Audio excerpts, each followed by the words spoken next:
Carolyn O'Bagy Davis is the author of 16 books on the history of the Southwest. Her book, Hopi Summer, was named OneBookArizona. I guess that's really important. I'm not familiar with it, but it sounds good. Carolyn is an inducted member of the Society of Women Geographers, and was founded president of the Old Pueblo Archaeology Center. She has appeared on HGTV, PBS, Lifetime programs. Additionally, Carolyn has curated numerous museum exhibits, including the current exhibit, Willard Page, Artist of the Southwest Road, and at Fred Harvey Museum of New Mexico. I happened to meet her. We were both presenters. I forget, it was somewhere down, I think it was in the Phoenix area, for the Arizona Historic Society. And I said, I never heard of this artist before. I got to learn more. And so I contacted her, and she's here, and I'm really happy about it. And so are you here, Carolyn? There she is. They've heard me years ago. I have worked on Nora's Start and Stop for 22 years. And I would reach a point where there was no more information, and I'd put her on the shelf, but then I'd find more. So after 22 years, I think there's going to be a book about Nora, finally.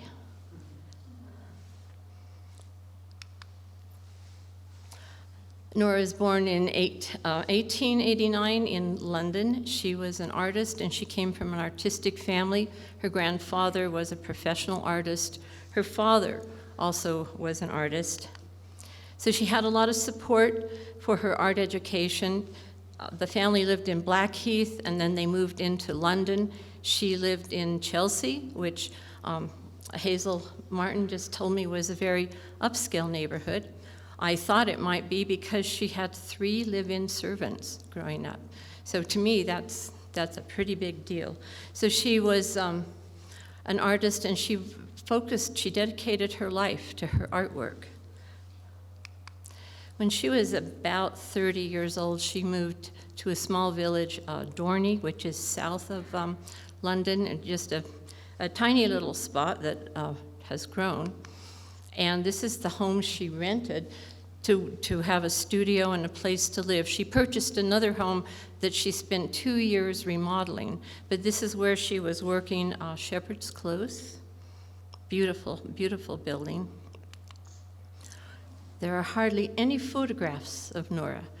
Nora had no children. She had one sister, and her sister had no children. So there is no archive of Nora's work. So it was difficult to pull all of this together. She was a lovely, elegant lady, but she considered herself very plain, a spinster with a long horse face. I think she actually was quite a lovely lady. I have to tell you, I was bidding on this painting because there are not many paintings out there that ever come on an auction. Most of her paintings have disappeared into private collections in England and in Europe. And I jumped through hoops to get qualified to bid on a London auction house, not just my credit card and my driver's license. I had to send them a copy of the deed to my house. And so I put in a big bid, and I watched the bidding all night long. About 2:30, I fell asleep, and when I woke up, it was gone. This is the house that Nora purchased at the back of the road, and she spent a couple of years refurbishing it. The living quarters are on the top floor, and the whole bottom floor was her studio with the conservancy built on the side. And a neighbor drew this lovely map. So she lived in Further Dimmings, which is the building at the back. Her sister later purchased Hither Dimmings. So her sister was kind of a flashy, outgoing lady, had a bunch of husbands. She liked cocktails and whist, and she liked theater people. So it shows that Nora had the more private home, and she was focused on her painting, and Violet, her sister, was outgoing, so her house is right up by the front. Nora was a fabulous artist, absolutely incredible. Look at this beautiful, beautiful painting. Look at the skill and the technique in this painting.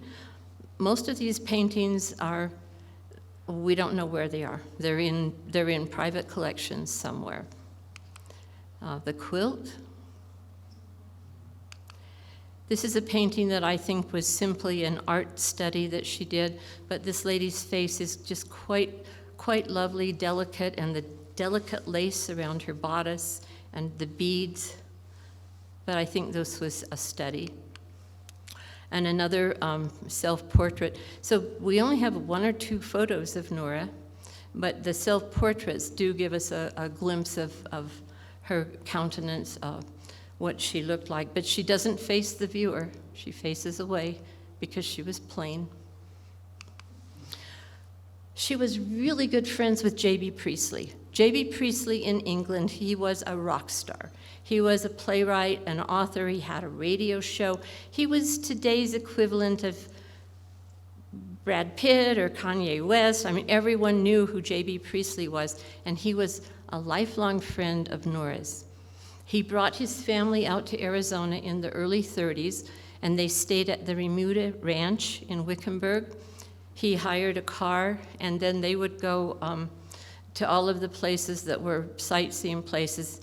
They're in front of Tuba Trading Post on their way to the Rainbow Bridge.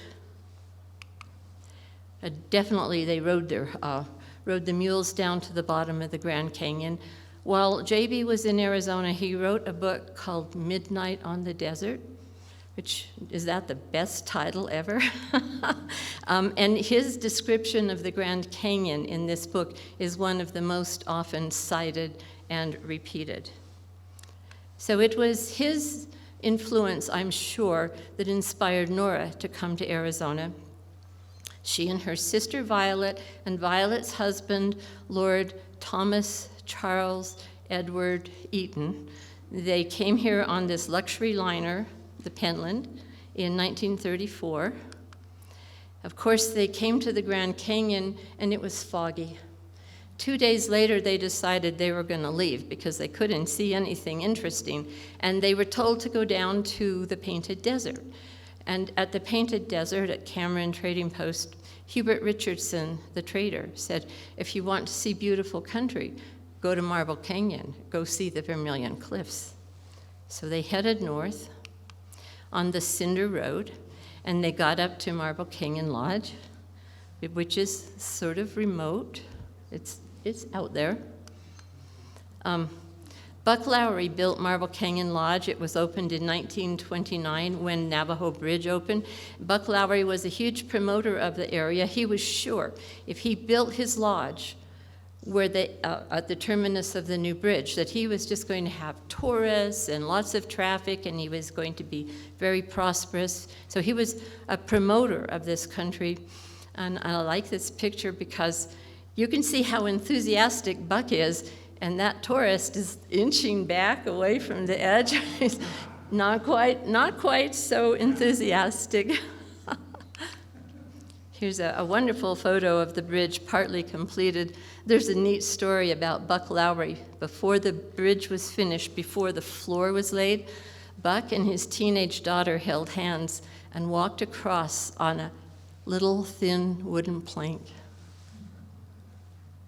So when Buck he homesteaded the land, and he brought his family. They lived at Lee's Ferry, his wife Florence, and the daughters Mamie and Virginia, and there was a son, David, as well. Here is Nora's sketch of Buck Lowry. Marble Canyon Lodge. I understand that Marble Canyon has been sold recently, and people are refurbishing it, so I think it would be pretty exciting if it comes back to be a place where we can go and stay in the lodge. But the lodge building still looks very much the same as when it was built in 1929. And the interior. When Nora went to Marble Canyon Lodge, she felt like she had come home. The interior of the lodge with the Navajo rugs and paintings on the wall and books everywhere, it felt so comfortable to her. and she loved the Lowry family. She vowed to return. And of course, as an artist, you can imagine the colors, the Vermillion Cliffs. I mean, this spoke to her. In England, they have beautiful trees and lawns, and they're green. She had never seen color like she saw when she came here to Arizona. Here's an early photograph of Nora on one of her first visits. I love how she's got that grin. You can tell this is the place for her. The Lowry family, there's Florence on the left, her daughter Virginia, David, and Mamie, and that's Preacher. You might have heard of Shine Smith, the defrocked preacher. He was defrocked because he came out here and learned that he could not eradicate Native belief. He supported it. He learned to speak Navajo. And so after he lost his place in the church, he stayed, and he just kind of rotated around the reservation. He would go to different trading posts, and he would work. He would help the traders if they had to be away. So he spent the rest of his life on the reservation. He was good friends with the Lowrys. He was always there. This is Violet's husband, Lord Eaton, and he and David went out for a day of shooting. And I love, he looks so English, Charles Eaton. He looks like a very, very proper Englishman out for a day of shooting. And David is the son. So from Marble Canyon, Nora and her sister and brother-in-law went on to California. That had been their plan. And in California, she painted. She painted the Mojave Desert. She painted palm trees. This is one of her paintings of the yuccas. So in California, they went to Hollywood. And Nora wrote, the only person I knew in Hollywood was Richard Montgomery, very, very famous actor.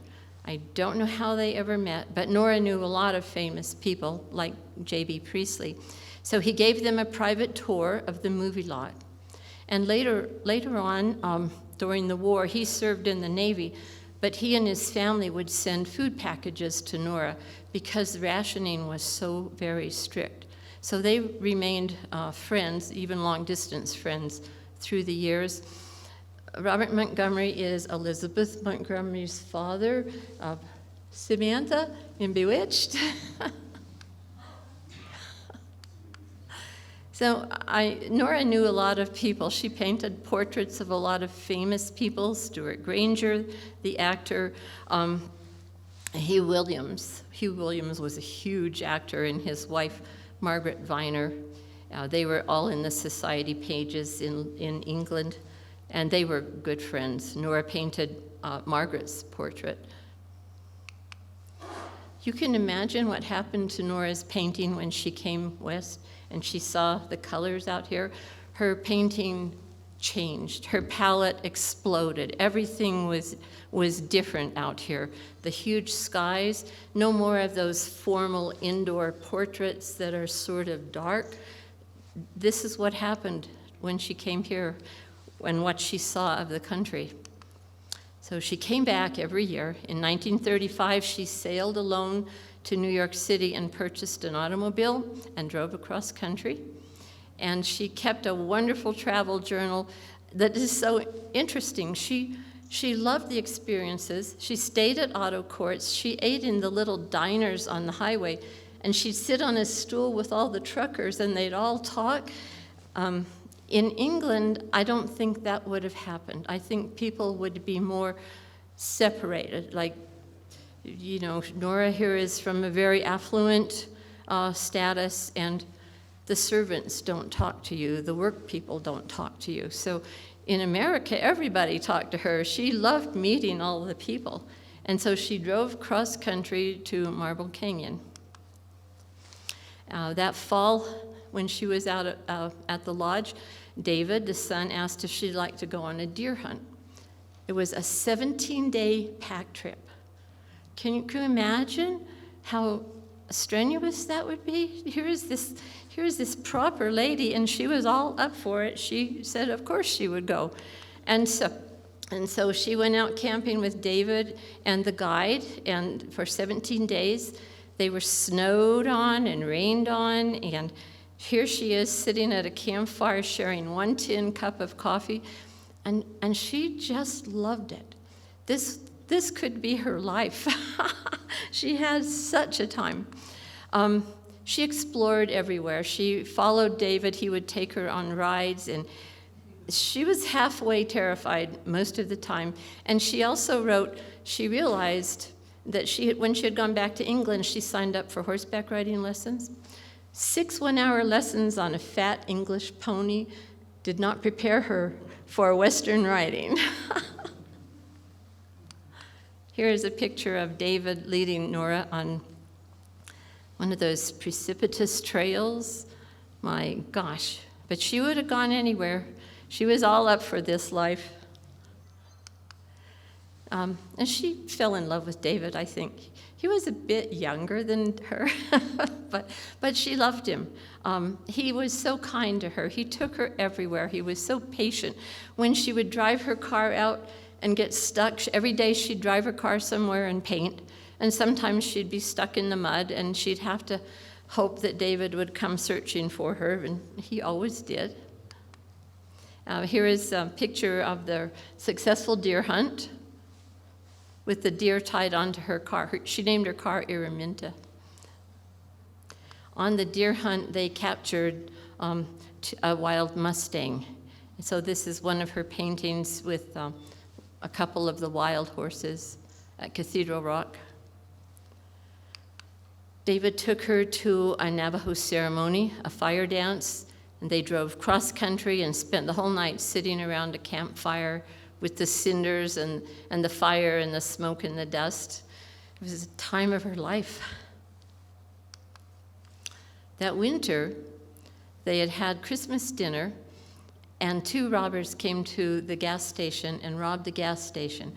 Buck Lowry and his son David captured them, and then they decided that David would drive back to Flagstaff in the DeSoto, and he would follow the 2 robbers, and that Nora should go along too. So if the robbers tried to get away, he had his rifle, and he would capture them and put them in the back seat, and Nora would drive the rest of the way.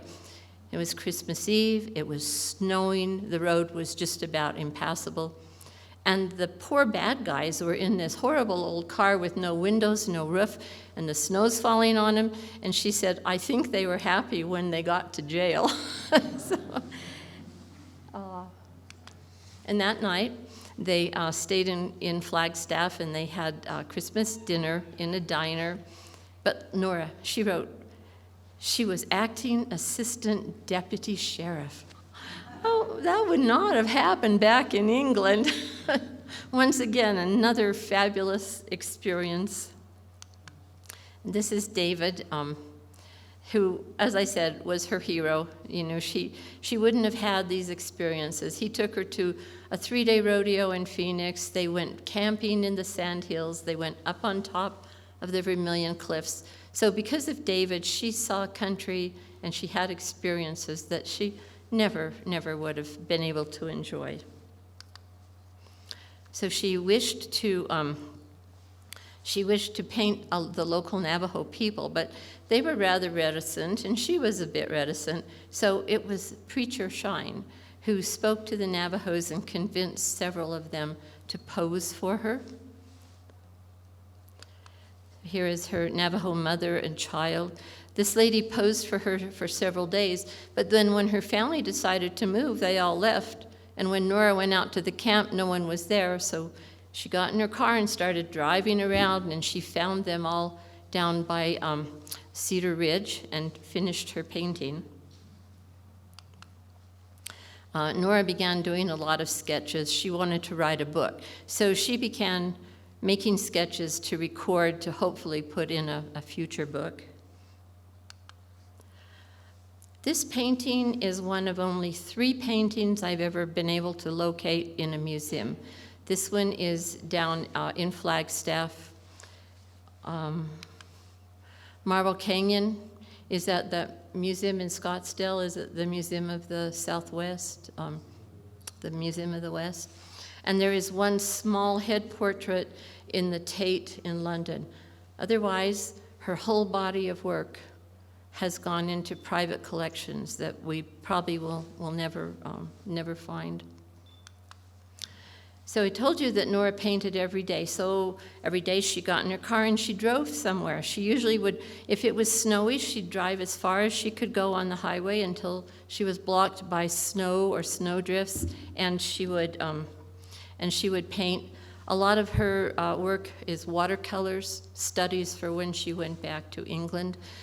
She wrote that one day she was out painting and she put her brush in the paint and put it on the canvas and nothing happened. Her brush was frozen. So that's quite a dedicated artist to sit out there. She sat out there through dust storms where she couldn't even see the front of her car. But she was so focused that she wanted to capture this country. Here's the Vermillion Cliffs. Of course, she made beautiful sketches. These sketches are so powerful.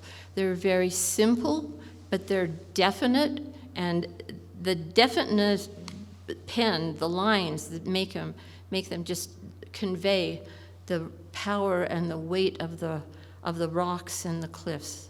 I think her sketches are fantastic. Cathedral Rock. Badger Creek Rapids, this is one of the paintings that is gone. In 1940, her book was published in London, one printing, and then it went out of print and people searched for it. I recently saw one for $600 in England for sale. Typically, they go for $1,800 if anything is available. Bud Ruscho made this copy for me in 2004. I was searching and searching, and I could not find, well, I couldn't afford an $1,800 book, so Bud made a copy of her book for me. And her book is lovely. It talks about her coming here to the West and some of her experiences traveling.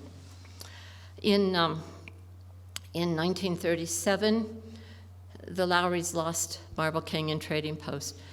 Buck Lowry had signed a note for $10,000 at 10% interest with Lorenzo Hubble. And of course, by 37, we were going into the Depression years.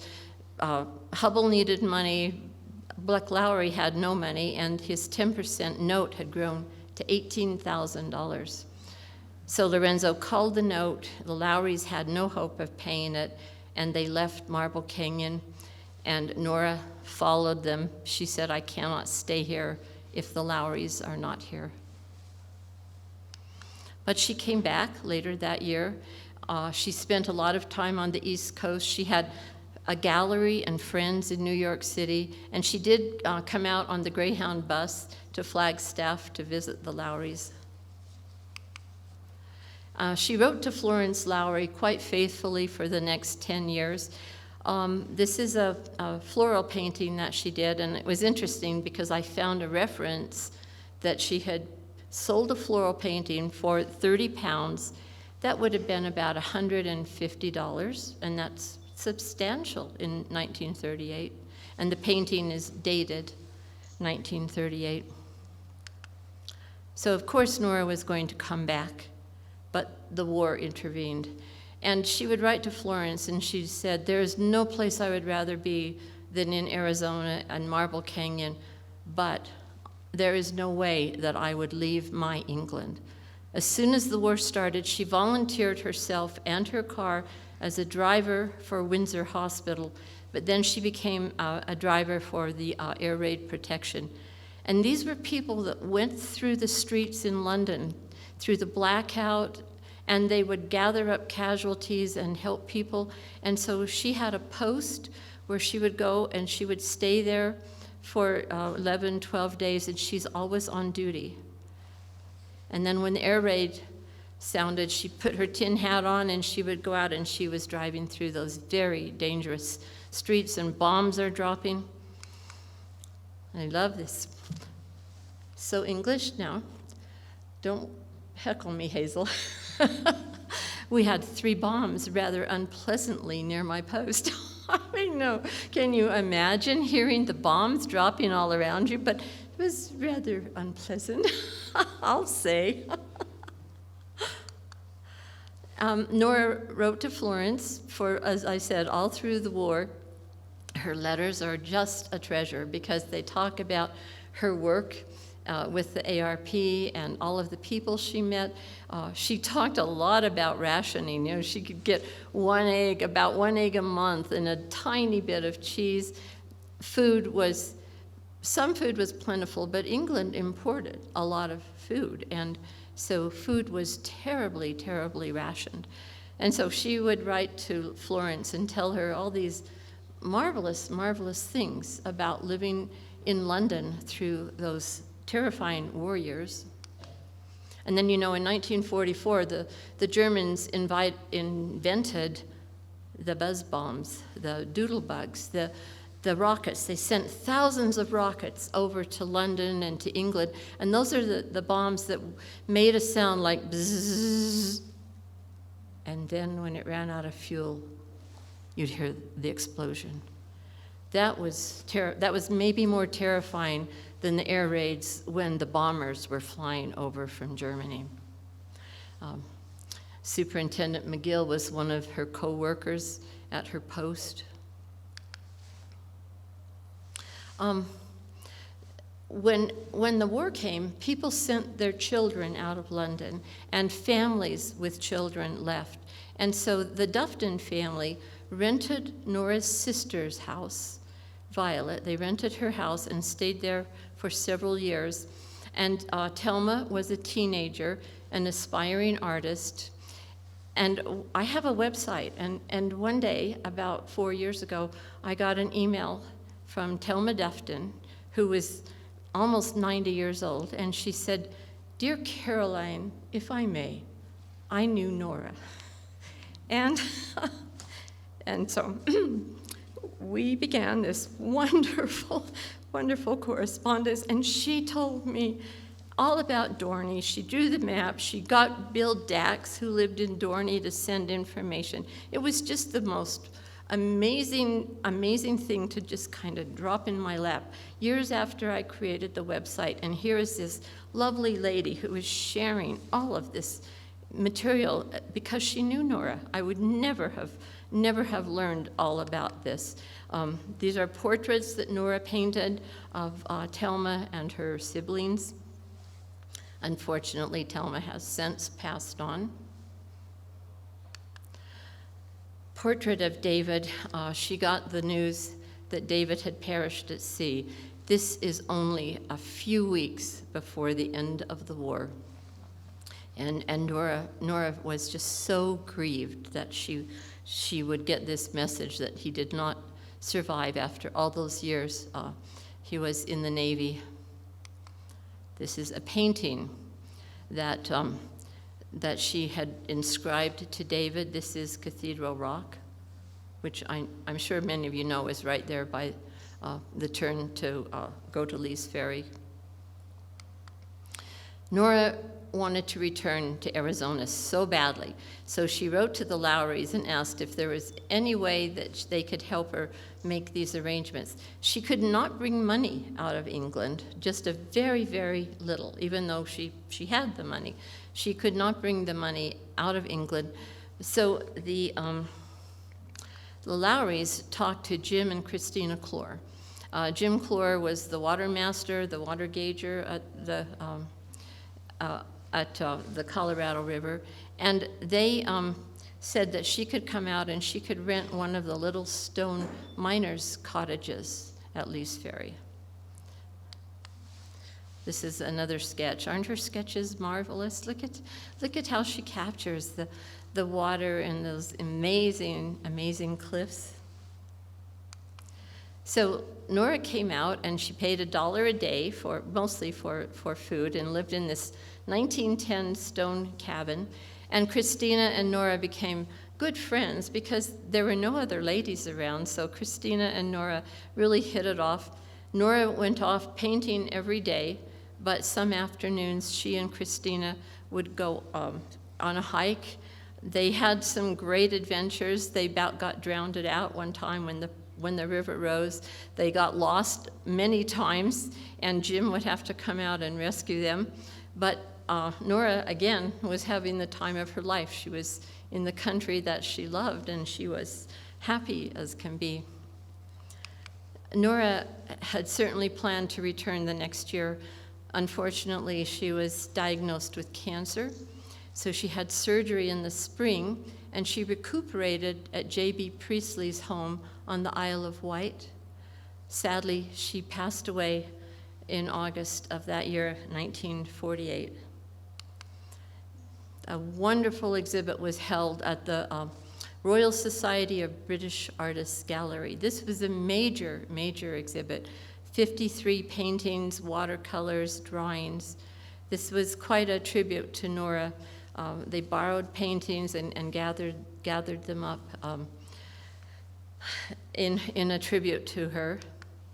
J.B. Priestley wrote her eulogy. He wrote, in her painting, Nora did what I attempted to do with my words. And I love, he wrote, she recorded the wonder and astonishment of the amethyst cliffs and diamond air of the Arizona desert. Of course, Nora wanted to come back to the West so badly, so in her will, she wrote that she wished her ashes would be brought back here. They were sent to Flagstaff, and the Lowry's grandson gathered the ashes. You can see to the right is Shine Smith, who said the words. There's Buck Lowry, and then Florence. And that's her sister, the only photo I have, in the plaid skirt with the sunglasses. Doesn't she look like a styling lady? But they came out for this ceremony. They placed a plaque on the rock near where they scattered Nora's ashes. And here it is, this many years later, the plaque is still there. Nora Cundell, British artist and author, has returned to rest in the place she loved. And several years later, Christina Clore wrote an article about Nora and their time together, their friendship, and all of the experiences. This is a portrait that Nora made of Christina Clore, and this was published in True West in 1974. Nora wrote, once you get the sand in your shoes, Nora came back to the land she loved. Silly. Thank you.